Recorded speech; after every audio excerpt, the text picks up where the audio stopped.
हिम्मत करने वालों के लिए कुछ भी असंभव नहीं होता। हर मुश्किल में ही तो अवसर का जन्म होता है। जो रुक गए डरकर वो वहीं रह जाते हैं। चलने वालों के कदमों में ही तो आसमान होता है। नमस्कार प्यारे साथियों, कथा सरोवर में आपका स्वागत है। आज मैं आपके लिए एक ऐसी कहानी लेकर आया हूं जो आपको सिखाएगी कि सच्ची दौलत बाहरी सुंदरता या ताकत में नहीं, बल्कि दिल की नेकी और साहस में होती है। इसलिए अंत तक हमारे साथ बने रहें और अगर आप चैनल पर नए हैं तो कथा सरोवर चैनल को सब्सक्राइब करके बेल आइकन ऑन कर लें।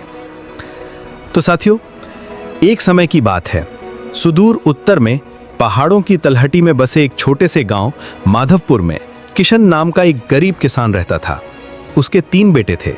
सबसे बड़े बेटे का नाम बलवान था, जो अपने नाम की तरह ही बहुत ताकतवर था। मंझले बेटे का नाम सुंदर था और वो सचमुच बहुत रूपवान था। किशन और उसकी पत्नी को अपने इन दोनों बेटों पर बड़ा गर्व था। घर में जो कुछ भी अच्छा बनता पहले बलवान और सुंदर को मिलता।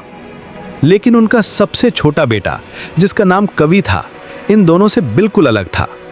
वो ना तो बलवान की तरह ताकतवर था और न ही सुंदर की तरह आकर्षक। वो दुबला पतला और शांत स्वभाव का था। वो अक्सर खेतों के किनारे बैठकर घंटों तक आसमान में उड़ते पंछियों और बहती नदी को देखा करता। उसके भाई उसे निकम्मा और ख्यालों में खोए रहने वाला कहकर उसका मजाक उड़ाते थे। उसके माता पिता भी उसे किसी काम का नहीं समझते थे और उससे ज्यादा बात नहीं करते थे। इन सब के बावजूद कवि के मन में किसी के लिए कोई मैल नहीं था। वह अपने परिवार से बहुत प्रेम करता था और चुपचाप अपने हिस्से का काम करता रहता। उसी राज्य के राजा की एक बेटी थी, राजकुमारी अनन्या। राजकुमारी अपनी दया और सुंदरता के लिए पूरे राज्य में प्रसिद्ध थी। लेकिन एक दिन राज्य पर संकट आ गया।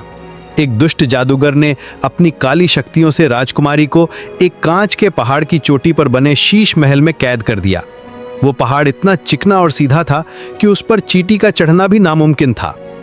राजा ने पूरे राज्य में ढिंडोरा पिटवा दिया कि जो कोई भी वीर राजकुमारी को उस जादूगर के चंगुल से छुड़ा कर लाएगा, राजा अपनी बेटी का विवाह उसी से करेगा और उसे अपना आधा राज्य भी देगा। ये खबर जब माधवपुर पहुंची तो बलवान ने अपनी छाती ठोकते हुए कहा, मैं जाऊंगा, मेरी ताकत के आगे वो कांच का पहाड़ टिक नहीं पाएगा। सुंदर ने अपने बालों पर हाथ फेरते हुए कहा, राजकुमारी मेरे रूप को देखकर ही मोहित हो जाएगी और जादूगर का जादू खुद ब खुद टूट जाएगा। दोनों भाइयों ने अपनी मां से अच्छा अच्छा भोजन बनवाया और अपनी यात्रा की तैयारी करने लगे। जब कवि ने कहा कि वो भी उनके साथ जाना चाहता है तो दोनों भाई उस पर जोर जोर से हंसे। बलवान बोला, तू क्या करेगा वहां जाकर? अपनी कविताओं से उस पहाड़ को पिघलाएगा क्या? कहकर उन्होंने कवि को धक्का दे दिया और खुद अपनी राह पर निकल पड़े। कवि को बहुत दुख हुआ, लेकिन उसने हिम्मत नहीं हारी। उसने अपनी मां के दिए सूखे चने एक पोटली में बांधे और अपने भाइयों के पीछे पीछे चल पड़ा। बलवान और सुंदर जब जंगल के रास्ते से गुजर रहे थे तो उन्होंने देखा कि एक सुनहरा हिरण एक कांटेदार झाड़ी में फंसा हुआ है और दर्द से करहा रहा है। उसकी एक टांग से खून बह रहा था। बलवान ने कहा, हटो रास्ते से, हमें एक जरूरी काम पर जाना है, हमारे पास तुम्हारे लिए समय नहीं है। सुंदर बोला, इस गंदे जानवर को छूने से मेरे कपड़े खराब हो जाएंगे। ये कहकर वो दोनों उस तड़पते हिरण को छोड़कर आगे बढ़ गए। कुछ देर बाद जब कवि उसी रास्ते पर पहुंचा तो उसने उस सुनहरे हिरण को देखा। उसका दिल दया से भर गया। वो तुरंत हिरण के पास गया। धीरे धीरे उसने कांटों को हटाया और अपनी धोती का एक टुकड़ा फाड़कर उसकी टांग पर पट्टी बांध दी। उसने अपनी पोटली से चने निकालकर उसे खिलाए और पास के झरने से पानी पिलाया। जैसे ही हिरण ने पानी पिया, उसके शरीर से एक दिव्य प्रकाश निकला और वो हिरण एक तेजस्वी देव पुरुष में बदल गया। कवि ये देखकर हैरान रह गया। देव पुरुष ने मुस्कुराते हुए कहा, मैं वन का देवता हूं, मैं तुम्हारी परीक्षा ले रहा था। तुम्हारे भाइयों के दिलों में अहंकार और निष्ठुरता है, लेकिन तुम्हारा हृदय सोने की तरह शुद्ध है। मैं तुम्हारी नेकी से बहुत प्रसन्न हूं।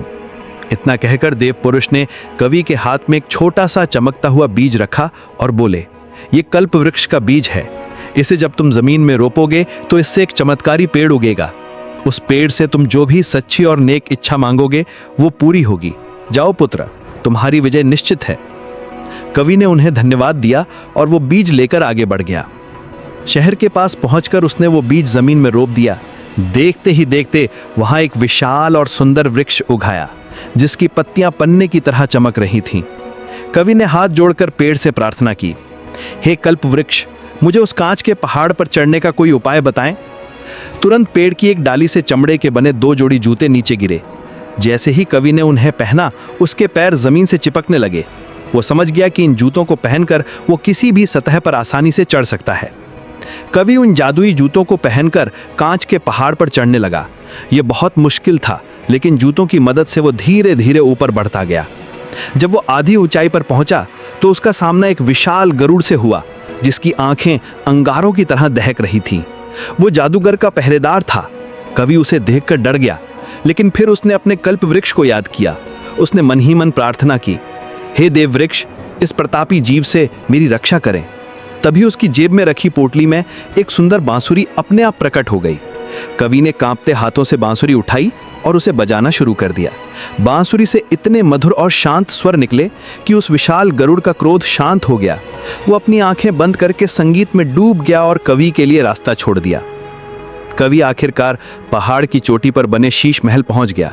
महल के अंदर राजकुमारी एक कांच के सिंहासन पर उदास बैठी थी। महल का दरवाजा बंद था और उस पर एक बड़ा सा ताला लगा था, जिसे कोई तलवार या ताकत तोड़ नहीं सकती थी। कवि ने एक बार फिर कल्पवृक्ष से मदद मांगी। इस बार पेड़ की एक टहनी पर एक सफेद कमल का फूल खिला, जो हवा में तैरता हुआ कवि के हाथ में आ गया। उस फूल से एक भीनी भीनी खुशबू आ रही थी। कवि ने उस कमल के फूल को जैसे ही शीश महल के दरवाजे से छुआ, ताला अपने आप खुल गया और दरवाजा खुलते ही पूरा शीश महल सूरज की रोशनी में रेत की तरह बिखर गया। जादूगर का काला जादू टूट चुका था। राजकुमारी अब आजाद थी। राजकुमारी अनन्या ने कवि को धन्यवाद दिया। उसकी आंखों में कवि के लिए सम्मान और प्रेम था।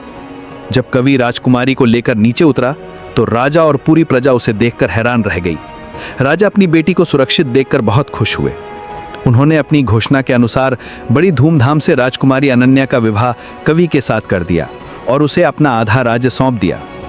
जब ये खबर कवि के गांव पहुंची तो उसके माता पिता और भाई बलवान और सुंदर शर्म से पानी पानी हो गए। वो अपनी गलती का पश्चाताप करने के लिए राजधानी पहुंचे। कवि, जो अब राजकुमार बन चुका था, उन्हें देखते ही गले लगा लिया। उसने अपने दिल में कोई बैर नहीं रखा और उन्हें माफ कर दिया। उसने अपने परिवार को महल में अपने साथ रहने के लिए बुला लिया। उसकी नेकी और दया ने न केवल उसकी किस्मत बदली, बल्कि उसके परिवार को भी सही राह दिखाई। दोस्तों, ये सब कवि की नेक दिली और साहस का परिणाम था, जिसने उसकी किस्मत को पूरी तरह से बदल दिया। ये उसकी नेकी का ही फल था। उसके दिल में दया थी। उसने एक असहाय जीव की मदद की, इसीलिए प्रकृति और परमात्मा ने उसकी मदद की और उसे एक साधारण किसान के बेटे से राजा बना दिया। तो साथियों, लोग चाहे जो भी कहें, लेकिन अपनी नेकी, अच्छे कर्म और खुद पर विश्वास बनाए रखें। हमेशा नेकी के मार्ग पर चलते हुए कर्म करते रहिए। एक न एक दिन आपकी किस्मत आपका साथ जरूर देगी।